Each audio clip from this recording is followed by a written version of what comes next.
नमस्कार, मैं शिखा रस्तोगी। विश्व हिंदू परिषद थाईलैंड द्वारा आयोजित नो योर ट्रेडिशन सीरीज में आप सभी का स्वागत करती हूँ। अब तक हमने नवरात्रि के 3 दिनों के बारे में जानकारी प्राप्त की।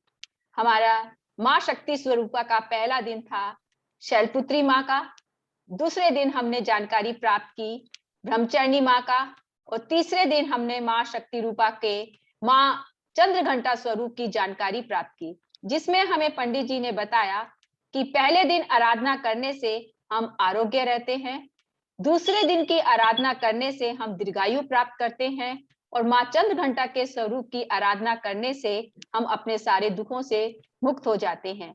तो हम आज जानते हैं कि हमारे पंडित जी हमारे सामने क्या जानकारी लेकर आए हैं चौथे दिन में। तो आज हम जानते हैं माँ शक्ति स्वरूपा के चौथे दिन नवरात्रि में हम माँ के किस स्वरूप की आराधना करते हैं, उन्हें किस नाम से जानते हैं, उनका वाहन क्या है, हम ये सब जानकारी देंगे आचार्य पंडित जी। नमस्कार जी। ये नमस्ते। नमस्ते जी। नवरात्र के चतुर्थी तिथि बोलते हैं। उस दिन भगवती का कूष्मांडा देवी का स्वरूप है। तो सबसे पहले मैं उनका श्लोक बोलूं जो उनका ध्यान है, स्वरूप है। सुरा संपूर्ण कलशम रुधिराप्लुतमेव च तधाना हस्तपद्माभ्याम कूष्मांडा शुभदास्तु में। माँ दुर्गा जी के चौथे स्वरूप का नाम कूष्मांडा है। वो अपनी मंद हंसी के द्वारा ब्रह्मांड की रचना किया है। उसके पहले ब्रह्मांड का अस्तित्व नहीं था, उत्पन्न नहीं था। जब भगवती ने थोड़ी सी मुस्कान करी तो ब्रह्मांड प्रकट हो गया। ऐसा शास्त्रों में उनके वर्णन के बारे में बताया है। और ब्रह्मांड की उत्पत्ति के बाद सृष्टि की आदि स्वरूपा माने आदि शक्ति यदि मानते हैं शास्त्रकार, तो कूष्मांडा देवी को ही मानते हैं सृष्टि की आदि स्वरूपा। इन्हीं के द्वारा ब्रह्मांड की उत्पत्ति, फिर सृष्टि क्रम आगे और क्रम चले। मेन इनका निवास स्थान शास्त्रों में जो बतलाया है वो सूर्य मंडल के भीतर, जो अपना भगवान आदित्य हैं, इनके मंडल के मध्य में इनका निवास स्थान है और इन निवास करने की क्षमता है। उस इतने तेज बिंब के अंदर इनकी निवास करने की क्षमता है। इनके शरीर की कांति प्रभा जो है वो पूर्ण सूर्य के समान देदीप्यमान है और इनकी तुलना इन्हीं से की जा सकती है। अन्य कोई भी देवी देवता इनके तेज प्रभाव की समता नहीं कर सकते। इन्हीं के तेज और प्रकाश में दसों दिशाएं प्रकाशित हैं। इन्हीं के तेज से पूरी दिशाओं में प्रकाशमान है। ब्रह्मांड में जितने भी ब्रह्मांड हैं, अभी तो हम लोग एक पृथ्वी पर रहते हैं, वैज्ञानिक भी बहुत ब्रह्मांडों की बात करते हैं और हमारे यहाँ कई ग्रंथों में अनेक कोटि ब्रह्मांड की चर्चा है। माने एक ब्रह्मांड की हमारे शास्त्रों में चर्चा नहीं है, अनेक ब्रह्मांड है। हाँ जी। तो वो सारे ब्रह्मांड इन्हीं के तेज से प्रदीप्त हैं, इन्हीं की एनर्जी से वो काम करते हैं। मेन बात ये है। अब इनका स्वरूप कैसा है? ये शेर के ऊपर विराजमान है, भगवती चंद्रघंटा कूष्मांडा। इनकी 8 भुजाएं हैं, अष्टभुजा है। पंडित जी, एक दर्शक हमारा पूछ रहे हैं कि कुष्मांड का क्या अर्थ है? हाँ, मैं आगे बताऊंगा, ये भी मैं बताऊंगा। पहले मैं इनके ध्यान का वर्णन कर दूं। हाँ तो जी। भगवती सिंह पे विराजमान है। इनकी 8 भुजाएं हैं। दाहिने हाथ की जो प्रथम हाथ है भगवती का, उसमें कमंडल है, दूसरे हाथ में धनुष है, तीसरे हाथ में बाण है, चौथे हाथ में कमल पुष्प है। ये दाहिने तरफ की भुजाओं में है ये चीजें। बाएं तरफ की जो भुजाएं हैं उसमें भगवती के पहले हस्त में कलश है और दूसरे हाथ में माला है, जप माला, तीसरे में गदा है, चौथे में चक्र है। ऐसे भगवती का 8 आयुधों से सहित अष्टभुजा रूप कूष्मांडा देवी का स्वरूप है। इनका वाहन सिंह है। अब आपने जैसे पूछा कि कूष्मांडा शब्द का अर्थ क्या है? कूष्मांड शब्द संस्कृत में हाँ जी। कुमड़े को बोलते हैं। ये जो सफेद कोढ़ा होता है ना, जिसका पेठा आप लोग खाते हैं, हाँ जी। व्हाइट कलर का कोढ़ा होता है। हाँ, कई जगह कुम्बड़ा भी कहते हैं उसको, कोई कोई लोग। हाँ, कद्दू वही वही जैसा वही होता है। हाँ जी। वही वो हिंदी में कुमड़ा, कोढ़ा, और संस्कृत में उसका हाँ। नाम कूष्मांड है। अच्छा, तो उसका हाँ क्या इसका और माता जी का क्या मतलब हो हाँ, तो वो संजोग है? इनका कूष्मांडा, कूष्मांडा उसी कुम्हड़े से कूष्मांडा हो गया। हाँ तो जी। जी का ही उपासना की जाती है इस दिन। अ, योगी लोग हाँ अ, जी। अपने अनाहत चक्र में भगवती का ध्यान करते हैं, कूष्मांडा देवी का। अच्छा। ठीक है ना? हाँ जी। कूष्मांडा देवी का अनाहत चक्र में ध्यान करते हैं योगी जन, और पूजा उपासना करते हैं। माँ कूष्मांडा की उपासना से भक्तों में क्या प्राप्ति होती है? सबसे पहले भगवती की कूष्मांडा देवी की उपासना से समस्त प्रकार के रोग, जितने भी रोग हो सकते हैं मनुष्यों को, हाँ जी। वो दूर हो जाते हैं। हाँ जी। अर्थ शोक, जितने भी शोक हैं हमको, पुत्र शोक, धन शोक, भवन शोक, वाहन शोक, ये जितने भी शोक लौकिक जगत में हमें होते हैं, ये भी नष्ट हो जाते हैं। माने शोक होता ही नहीं, सब अच्छा। परिपूर्ण हो जाता है कार्य। कहने का बात ये आ रही है। और फिर और क्या चीज प्राप्ति होती है? आयुष्य की, दीर्घायु व्यक्ति होता है इनकी उपासना करने से। यश प्राप्त होता है, संसार में जो भी कार्य वो करता है उसमें उसको यश प्राप्त होता है। अब मान लीजिए आयु प्राप्त हो जाए और हाँ यश जी। प्राप्त ना हो तो भी काम नहीं चलेगा। हाँ जी। अब ये देखिए हमारे ऋषियों ने कैसा रिलेशन बिठाया है कि आयुष्य भी प्राप्त हो, हाँ यश जी। भी प्राप्त हो। अब यश प्राप्त हो गया, अब बल ही नहीं होगा शरीर में, तो यश को आप कैसे धारण करेंगे? तो फिर तीसरे नंबर पे कहा आचार्यों ने कि बल की प्राप्ति हो। ओ। अब बल आ गया, एनर्जी आ गई आपके पास। हाँ अब जी। आप अब आपको क्या प्राप्त हो? तो अब आपको आरोग्यता प्राप्त हो। मान लीजिए बल हो गया, यश हो गया, मान हो गया, और रोग ही नहीं गया शरीर से, तो आप उसका आनंद नहीं ले पाएंगे। यश का, मान का कैसे लेंगे? यह सबसे पहले तो अपना स्वास्थ्य है पंडित जी, स्वास्थ्य नहीं रहेगा तो सब नहीं कुछ नहीं, रहेगा। आयु आ जाए, हाँ जी। यश आ जाए, हाँ जी। है ना? आयु आ जाए, यश आ जाए, बल आ जाए, हाँ लेकिन जी। अगर रोग आ गया हाँ तो इन जी। सबको नष्ट कर देगा ना। बिल्कुल सही। इसलिए भगवती के उपासकों को रोग भी नहीं होगा, तभी ना वो आयुष्य, यश, बल का आनंद अपने जीवन में ले पाएंगे। हाँ जी। ये है इनका उपासना का। और इनके भक्त सच्चे हृदय से इनकी शरणागत में रहते हैं तो भगवती पूरी रक्षा उनकी पग पग पर, कूष्मांडा भगवती रक्षा करती है, उनके उत्तरोत्तर वृद्धि करती है, और दुख इत्यादि उनको नहीं होने देती। ये भगवती की ये एक विशेष बात है। अब भगवती को चतुर्थ दिवस हम गंध, अक्षत, पुष्प, धूप, दीप, नैवेद्य तो सामान्य क्रम है, हाँ जी। इससे पूजन करेंगे ही करेंगे। हाँ जी। नैवेद्य भी नाना प्रकार के लगाएंगे, हाँ लेकिन जी। उसमें विशेष नैवेद्य क्या लगाएंगे? उस तिथि को, चतुर्थी तिथि को, हाँ क्योंकि हम जी। नवरात्र के चौथे दिन की बात कर रहे हैं। हाँ जी। हम चौथा दिन इसलिए बोल रहे हैं कि बहुत से लोग चतुर्थी तिथि नहीं समझ पाएंगे। जी। जी ठीक पंडित है, जी। तो अब इस दिन भगवती कूष्मांडा देवी को हम मालपुआ भोग लगाते हैं। वाह। हाँ, मालपुआ।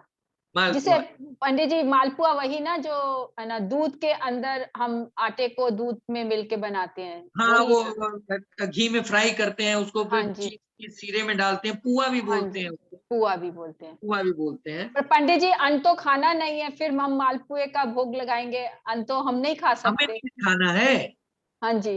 ये सारे प्रतिबंध हमारे लिए हैं, देवता के लिए नहीं है। अच्छा। हाँ हमें तो जी। देवता को ना भोग लगाना है। हाँ हमने जी। अभी जो भी चीज भोग लगाई है, हाँ उनको जी। खाने के लिए अभी हमने नहीं बोला है, हाँ जी। तो हमने अर्पण करने के लिए बोला है। बिल्कुल, बिल्कुल। अच्छा जी। विधान तो सब हमारे लिए है, वो तो विधान से ऊपर है ना, हाँ जी। उनके लिए जी। कोई विधान नहीं है। जी। विधान तो हम मनुष्यों के लिए है, जो हम एक मर्यादा में रहते हैं। बिल्कुल। मालपुआ भोग लगाएंगे और मालपुआ ही ब्राह्मण को दान में करेंगे। और अभी मालपुआ भोग लगाने से हमें प्राप्त क्या होगा? हाँ जी। हम पहला वाला फिर रिपीट इसलिए करें कि लोगों को हाँ ध्यान रहे कि पहले हम हाँ किस क्रम से आ रहे हैं। हाँ जी। हाँ जी। पहले जो हमने भोग लगाया था उससे हमें हाँ, निरोग घी। प्राप्त हुआ, हाँ, दूसरे से हमें दीर्घ जीवन प्राप्त हुआ, चक्रा से, हाँ, फिर दूध, तीसरे दिन से हमें दुखों से मुक्ति मिली, हाँ जी, चौथे दिन के भोग से हमें क्या होगा, बाधाओं से मुक्ति मिलेगी। बाधाओं से, माने जी, हमारे हमारे जीवन के किसी भी कार्य में बाधाएं, अवरोध नहीं आएगा। हाँ जी, अब ये चारों चीजों को आप क्रम से देख लें, कितना सुंदर है। हाँ जी, पहले आप पहले, निरोग स्वस्थ हो गए, हाँ जी, स्वस्थ हो गए, जीवन में स्वस्थ होना बहुत जरूरी, स्वस्थ हो गए। बिल्कुल, दूसरे दिन की उपासना से दीर्घजीवी हो गए। हाँ जी, तीसरे दिन की उपासना से आप दुखों से मुक्ति मिल गई। हाँ जी। अब आपके लिए तो कार्य करेंगे ना, तो कार्य करने में बाधा ना आए, तो चौथे दिन की उपासना से आपके कार्य में बाधा दूर हो जाएगी। तो इस दिन भी कोई मंत्र है ना पंडित जी की जिसका वो लोग सामान्य व्यक्ति कोई जाप कर सके? जरूर जरूर। वो दुर्गा पाठ के सप्त श्लोकी में एक दूसरा श्लोक है, उसका भी हाँ जी, जाप कर सकते हैं, सातों का पढ़ सकते हैं, लेकिन किसी एक का भी करें तो भी चलेगा। तो मैं एक पढ़ देता हूँ आपको। हाँ जी, दुर्गे दुर्गे स्मृता हर्षिभि तिमशेष जंतो स्वस्थै स्मृता मतिमतीव शुभां ददासि दारिद्र दुःख भयहारणिकात्मधन्य सर्वोपकार करणा यशदार्ध चित्ता। इस दुर्गा पाठ के मंत्र का भी जाप कर सकते हैं, सप्त श्लोकी दुर्गा भी पढ़ सकते हैं। अभी एक दर्शक का है ना सवाल है पंडित जी, वो जानना चाह रहे हैं कि उन्हें संस्कृत नहीं आती है हाँ और हाँ, वो संस्कृत के श्लोक नहीं पढ़ सकते हैं, तो जी क्या जी, वो सामान्य अर्थ पढ़ सकते हैं तो उसका भी फल उतना ही मिलता है? एकदम एकदम 100% उतना ही फल मिलेगा। देवता भाव का भूखा है, हाँ जी, देवता भावना प्रधान। मान लीजिए हम संस्कृत के अच्छे अच्छे श्लोक बोलना जानते हो, लेकिन हाँ हमारा जी, भाव ही अच्छा न हो, तो भगवती श्लोक ग्रहण नहीं करेगी। हाँ जी, ठीक है ना।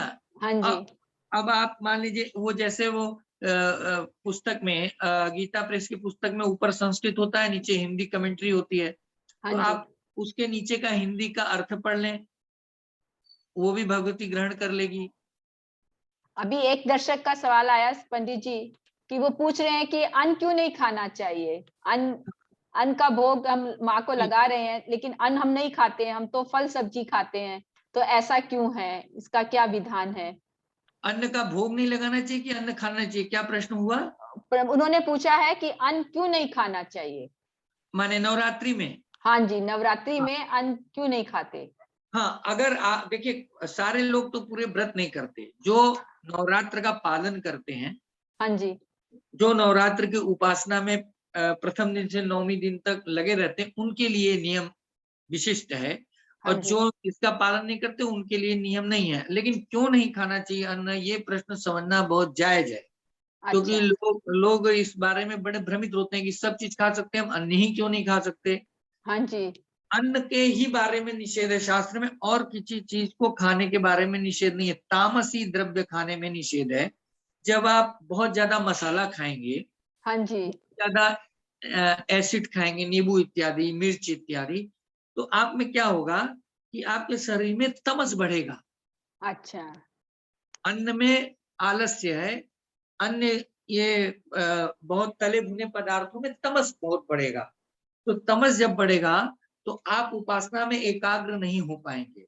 ये सारा सिस्टम आपकी एकाग्रता को दृष्टि में रख के बताया गया है कि ऐसा पदार्थ खाएं, ऐसा पदार्थ न खाएं, हल्का भोजन करें।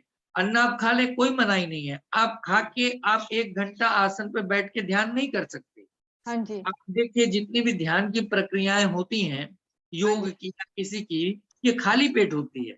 हाँ जी, कभी भी योग के किसी आचार्य ने ये नहीं कहा कि भरपेट भोजन करके आप ध्यान करिए, कहा जी। कभी? नहीं, नहीं, तभी तो है ना आज पुराने है ना जितने भी हमारे ऋषि मुनि हुए हैं, वो तपस्या करते थे, कंदमूल खाते थे, हाँ वन में हाँ। रहते थे। स तो तभी मैं है ना ये सिद्धि भी रात को ही करते हैं। पंडित जी ऐसा भी एक दर्शक पूछ रहे हैं नवरात्रि है, तो हाँ, नवरात्रि में क्या रात को ही सिद्धि की जाती है, दिन में सिद्धि नहीं कर सकते हैं? नहीं ऐसा नहीं, क्यों सर पंडित जी ऐसा ऐसा कुछ इसमें दो विधान? मत है, ऐसी बात नहीं है, दोनों प्रकार है। देखिए, नवरात्र हाँ, शब्द का जो नाम है, हाँ जी, नवरात्र शब्द को पहले हमें समझना पड़ेगा, तब हम दिन और रात के बारे में समझ लेंगे। हाँ जी, नवानाम रात्रीनाम समाहारः नवरात्रः। हाँ जी, जिसमें 9 रात्रियां बीते, हाँ जी, जिसमें 9 रात्रियों का संबंध हो, हाँ उसे जी, हम नवरात्र कहते हैं।